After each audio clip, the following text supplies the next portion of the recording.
আপনি তো বিহেভি শিখেন নাই। এই ডক্টর আপনি 3 দিন ধরে আমরা ট্রেনিং করলাম, আপনার আসার কথা ছিল 2 দিন, আপনি একদিন আসেন নাই। সেটা তো অন্য কথা। হ্যাঁ অন্য কথা বলে এইভাবে ভাষা না না, তুমি এরকম করে কথা বলছো কেন? পুলিশের এমএলএ কথা না তুমি কি আজকে ভিডিও করতে?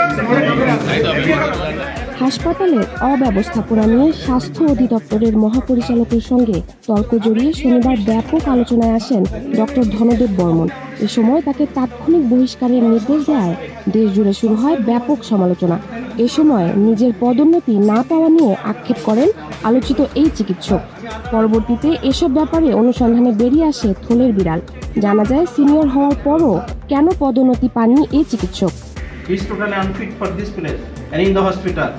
স্বাস্থ্য মহাপরিচালকের সঙ্গে তর্কে জড়ানোর পর 2013 সালে MS ডিগ্রি অর্জনকারী ডক্টর ধনদেব বর্মন জানান, তার বন্ধুরা সব অধ্যাপক হয়ে গেলেও তিনি পদোন্নতি পাননি। এখন বরখাস্ত হলে তার জন্য ভালো হয়।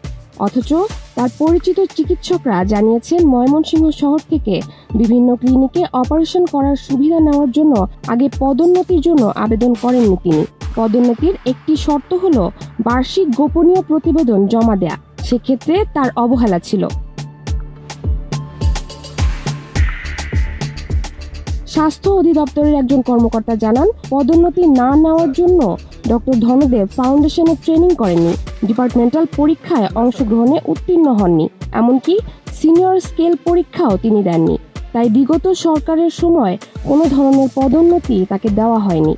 অন্তর্বর্তী সরকার ক্ষমতায় আসার পর তাকে ইনসিটু পদোন্নতি দিয়েছে। চলতি বছর 29 জুলাই তিনি সহকারী অধ্যাপক পদে পদোন্নতি পান। কথাবার্তা হুঁশ করে বলবেন, লিখতে হয় মানে কেন স্যার? মানে কেন মানে আমি doctor BC Dhandev Chandra Barman. That is not the matter. That is the matter. Must টক। মহাপরিচালকের সঙ্গে তর্কের ভিডিও ভাইরাল হওয়ার পর সামাজিক যোগাযোগ মাধ্যমেও অনেকে তার বিরুদ্ধে বিভিন্ন অনিয়মের অভিযোগ তোলেন। সেখানে বিভিন্ন ক্লিনিকে সার্জারির বিনিময়ে অর্থ উপার্জনের বিষয়টিও উঠে আসে।